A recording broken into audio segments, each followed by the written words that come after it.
स्वागत है आपका हमारे चैनल पर। मैं हूं आपके साथ शिप्रा सैनी। महाराष्ट्र में उद्धव ठाकरे के लिए मुश्किलें लगातार बढ़ रही हैं। बीएमसी के चुनाव हैं, सियासी सुगबुगाहट महाराष्ट्र में शुरू हो चुकी है और इस बीच उद्धव ठाकरे ने केंद्रीय गृह मंत्री अमित शाह को चुनौती दी है। उन्होंने कहा है कि आगामी निकाय और विधानसभा चुनाव में हम बीजेपी को हराकर रहेंगे, ये अमित शाह को मेरी चुनौती है। तो इस तरह की लगातार बयान जो है वो महाराष्ट्र में देखने को मिल रहे हैं। लेकिन अब इस पर महाराष्ट्र के पूर्व मुख्यमंत्री और मौजूदा डिप्टी सीएम देवेंद्र फडणवीस ने करारा पलटवार किया है। उन्होंने उद्धव ठाकरे को जवाब देते हुए ये कहा है कि उद्धव ठाकरे ने एनसीपी और कांग्रेस के साथ मिलकर मुझे खत्म करना चाहा, लेकिन वो नहीं कर पाए। इतना ही नहीं, 2019 विधानसभा चुनावों का भी जिक्र किया और कहा कि बीजेपी की पीठ में खंजर घोंपा है। उद्धव ठाकरे ने किस तरह से प्रधानमंत्री नरेंद्र मोदी की फोटो दिखाकर वोट मांगे गए, लेकिन एनसीपी और कांग्रेस के साथ गठबंधन कर लिया और इस तरह से बीजेपी की पीठ में खंजर घोंपा गया। तो इस तरह से ये बड़ा हमला देवेंद्र फडणवीस ने उद्धव ठाकरे पर बोला है। आपको बता दें, उद्धव ठाकरे ने ये कहा कि मैं आपको चुनौती देता हूं कि आप अपने चेलों से कहें कि वो 1 महीने के अंदर बीएमसी के चुनाव करवाएं और अगर आप में हिम्मत है तो आप इसी समय राज्य में विधानसभा चुनाव भी कराकर देख लें। ये चुनौती उद्धव ठाकरे ने केंद्रीय गृह मंत्री अमित शाह को दी है। आपको ये बता दें कि हाल ही में केंद्रीय गृह मंत्री अमित शाह जो हैं वो मुंबई पहुंचे थे और वहां उन्होंने बीएमसी चुनावों के लिए रणनीति तैयार की थी। तमाम बीजेपी के तमाम जो शीर्ष लीडर्स हैं उनके साथ मुलाकात की थी और कहीं ना कहीं बीएमसी चुनावों का बिगुल बजाया था कि क्या रणनीति बीजेपी की रहेगी, किस रणनीति के तहत बीजेपी वहां चुनाव प्रचार करेगी। और लग रहा है कि उसी से ही उद्धव ठाकरे तिलमिलाए हुए हैं। फिलहाल उद्धव ठाकरे के पास ज्यादा विकल्प नहीं बचे हैं। महाराष्ट्र की सत्ता से बाहर होने के बाद उद्धव ठाकरे अब बिल्कुल अकेले पड़ चुके हैं। अगर उनके पास कुछ है तो वो है उनके बयान जो वो लगातार दे रहे हैं और लगातार उद्धव ठाकरे देवेंद्र फडणवीस और एकनाथ शिंदे पर निशाना साध रहे हैं। न सिर्फ उन्होंने केंद्रीय गृह मंत्री अमित शाह को चुनौती देते हुए देवेंद्र फडणवीस और एकनाथ शिंदे को उनका चेला बताया, बल्कि एकनाथ शिंदे पर हमला बोलते हुए उद्धव ठाकरे ने कहा कि बाप चुराने वाली औलाद इन दिनों महाराष्ट्र में घूम रही है। बच्चे चुराने वाली टोली के बारे में सुना था, लेकिन ये बाप चुराने वाली औलाद है जो महाराष्ट्र में घूम रही है। मुख्यमंत्री एकनाथ शिंदे पर ये उद्धव ठाकरे ने निशाना साधा है और इस पूरी बयानबाजी के बाद महाराष्ट्र के मुख्यमंत्री एकनाथ शिंदे का बयान भी सामने आया। उन्होंने उद्धव ठाकरे पर निशाना साधते हुए और खुद को बाला साहेब ठाकरे के विचारों का अगुवा बताया है। उन्होंने कहा है कि वो बाला साहेब ठाकरे के विचारों पर ही चल रहे हैं। अपने मंत्रिमंडल के कुछ साथियों के साथ दिल्ली में मौजूद शिंदे ने कहा कि उनके प्रति वफादार शिवसेना के धड़े के वो लोग विश्वासघाती बता रहे हैं जिन्होंने बाला साहेब ठाकरे के विचारों को धोखा दिया है। तो इस तरह से लगातार बाला साहेब ठाकरे का नाम लेकर एकनाथ शिंदे उद्धव ठाकरे पर हमला हैं। उनका साफ तौर पर उद्धव ठाकरे पर यह आरोप है कि उन्होंने बाला साहेब ठाकरे जो कि शिवसेना के संस्थापक रहे हैं, जिन्होंने शिवसेना का गठन किया और उद्धव ठाकरे के पिता हैं, तो जाहिर तौर पर उद्धव ठाकरे ने उनकी विचारधारा को त्याग कर एनसीपी और कांग्रेस के साथ मिलकर सत्ता का गठन किया था। वो खुद मुख्यमंत्री बने थे, लेकिन उसके बाद एकनाथ शिंदे के नेतृत्व में शिवसेना में जो बगावत शुरू हुई उसका नतीजा ये हुआ कि उद्धव ठाकरे सत्ता से बेदखल हो गए और इसी साल जून में महाराष्ट्र में के सियासी संग्राम देखने को मिला, जहां शिवसेना 2 धड़ों में बट गई। एक तरफ उद्धव ठाकरे गुट और दूसरी तरफ एकनाथ शिंदे गुट।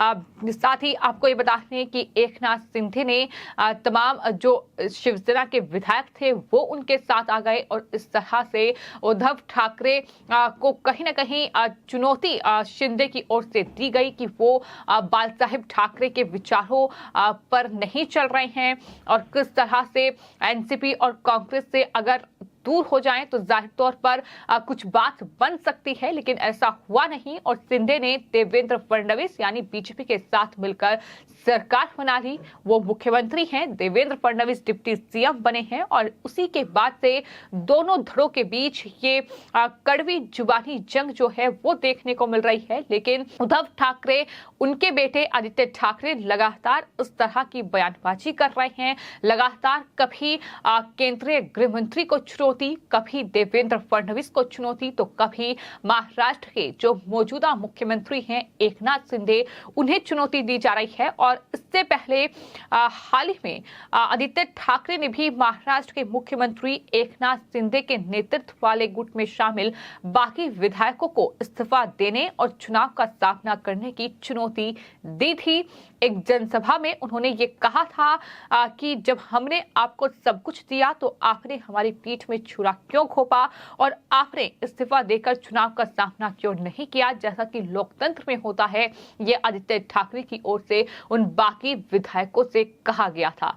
लेकिन अब उनके पिता उद्धव ठाकरे, जो कि शिवसेना के प्रमुख हैं, उन्होंने कहा है कि मैं अमित शाह से कहना चाहता हूं कि आप चुनाव से पहले अपने सभी पैसे इस्तेमाल कर लें। अगर आप हिंदू मुस्लिम कार्ड खेलने की तैयारी में हैं तो मैं आपको बता देना चाहता हूं कि मुस्लिम हमारे साथ हैं, यहां तक कि हिंदुओं में चाहे बात मराठी की हो या गैर मराठी लोगों की, हमें इन सबका साथ मिला हुआ है। बता दें कुछ दिन पहले ही उद्धव ठाकरे के बेटे ने भी इस तरह की चुनौती दी थी। उद्धव ठाकरे अब लगातार किस तरह से अल्पसंख्यकों को साधने की कोशिश कर रहे हैं। वो जिक्र करते हैं कि 1993 में हमने दरगाह को बचाया था, इस तरह की तमाम बातें वो करते हैं। याकूब मेमन जैसे जो आतंकी है, किस तरह से उसकी को मजार में तब्दील किया जाता है, वहां बाकायदा मार्बल और लाइट से सजाया जाता है। ये तस्वीर भी किसी से छिपी नहीं है, जो कि मुंबई बम ब्लास्ट का गुनहगार था जिसे फांसी की सजा दी गई थी। लेकिन इस तरह से महाराष्ट्र में सिर्फ वोट बैंक के लिए उसकी कब्र को सजाया जाता है, बाकायदा उसे मजार के रूप में बदला गया है। तो इस तरीके की तमाम चीजें महाराष्ट्र में देखने को मिल रही हैं। लेकिन इन सब के बीच जो सबसे ज्यादा कहीं ना कहीं सुनाई दे रहा है वो है उद्धव ठाकरे, आदित्य ठाकरे, यानी इन तमाम नेताओं के ये कड़वे भाषण, जिसमें वो इस तरीके की भाषा का इस्तेमाल कर रहे हैं कि महाराष्ट्र में अब बाप छुड़ाने वाली औलाद आ गई है। इस तरीके की भाषा का इस्तेमाल किया जा रहा है। आपको बताते हैं, लड़ाई सिर्फ इतनी नहीं है कि उद्धव ठाकरे सत्ता से बेदखल हो गए हैं, बल्कि शिवसेना किसकी होगी ये सबसे बड़ी जंग है, जिस पर अभी फैसला होना बाकी है। क्योंकि शिवसेना, एक तरफ उद्धव ठाकरे दावा करते हैं कि उनकी शिवसेना है, वो शिवसेना के प्रमुख हैं, तो दूसरी तरफ एकनाथ शिंदे के पास फिलहाल बहुमत का आंकड़ा है, वो सत्ता में है। वो दावा करते हैं कि वही बाला साहेब ठाकरे के असली शिव सैनिक है। मामला सुप्रीम कोर्ट में है, जहां चुनाव आयोग में है, आने वाले वक्त में फैसला होगा। लेकिन वहीं अब आने वाले वक्त में जो दशहरा रैली, एक परंपरा शिवसेना की रही है कि दशहरे के मौके पर एक रैली का आयोजन करके कहीं ना कहीं अपनी ताकत का एहसास शिवसेना के जरिए कराया जाता है। लेकिन अब उस दशहरा रैली में भी इस तरीके की जंग जो है वो दोनों धड़ों यानी उद्धव गुट और साथ ही शिंदे गुट के बीच देखने को मिल रहा है। आपको बता दें, जो आवेदन दोनों ही गुटों की ओर से दशहरा रैली को लेकर किया गया था, एक तरफ बीकेसी ग्राउंड में जो है आवेदन किया गया था कि वो दशहरा रैली का आयोजन करें, जिसकी अनुमति जो है वो शिंदे गुट को मिली थी। उद्धव गुट की याचिका को खारिज कर दिया गया था, उसकी जो आवेदन था वो खारिज हो चुका था।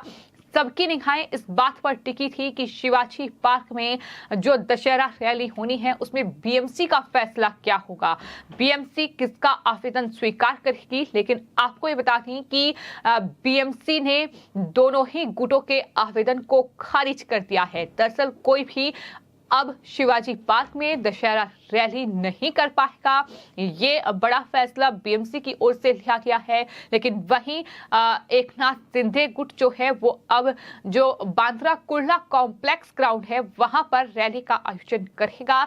उद्धव ठाकरे के लिए मुश्किलें लगातार बढ़ रही हैं। उद्धव ठाकरे ये कहते हैं कि अगर आज की तारीख में महाराष्ट्र में चुनाव करा लिए जाएं तो उनकी जीत होगी। लेकिन सवाल तो ये है कि हाल ही में जो महाराष्ट्र महाराष्ट्र के कई जिलों में ग्राम पंचायत के चुनाव हुए हैं, उसमें शिवसेना की क्या हालत हुई है, किस तरह से शिवसेना को हार का सामना करना पड़ा है। एक बार फिर बीजेपी जो है वो सबसे बड़ी पार्टी बनकर उभरी है। क्या उद्धव ठाकरे ने इन नतीजों पर गौर नहीं किया?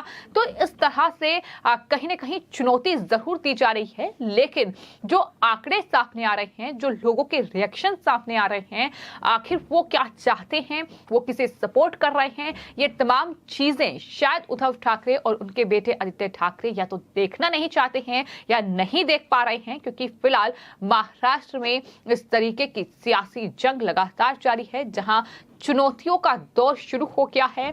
एक दूसरे पर वार पलटवार का दौर देखने को मिल रहा है, लेकिन इन सब के बीच आने वाले वक्त में सबकी निगाहें मुंबई महानगर पालिका चुनाव पर टिकी हुई हैं, जहां बीजेपी ने अपनी रणनीति तैयार कर रही है और जिससे कहीं न कहीं उद्धव ठाकरे बेहद ज्यादा बौखलाए हुए हैं। और यही वजह है कि देवेंद्र फडणवीस ने उद्धव ठाकरे को यह याद दिलाया है कि 2019 में प्रधानमंत्री के चेहरे पर चुनाव लड़ा था और जीता था, लेकिन उसके बाद किस तरह से बीजेपी की पीठ में खंजर घोंपा, लेकिन इस बार वो ऐसा नहीं कर पाएंगे। फिलहाल आपकी इस पूरे मामले पर क्या राय है, हमें कमेंट बॉक्स में जरूर लिखें और चैनल को सब्सक्राइब करें। धन्यवाद।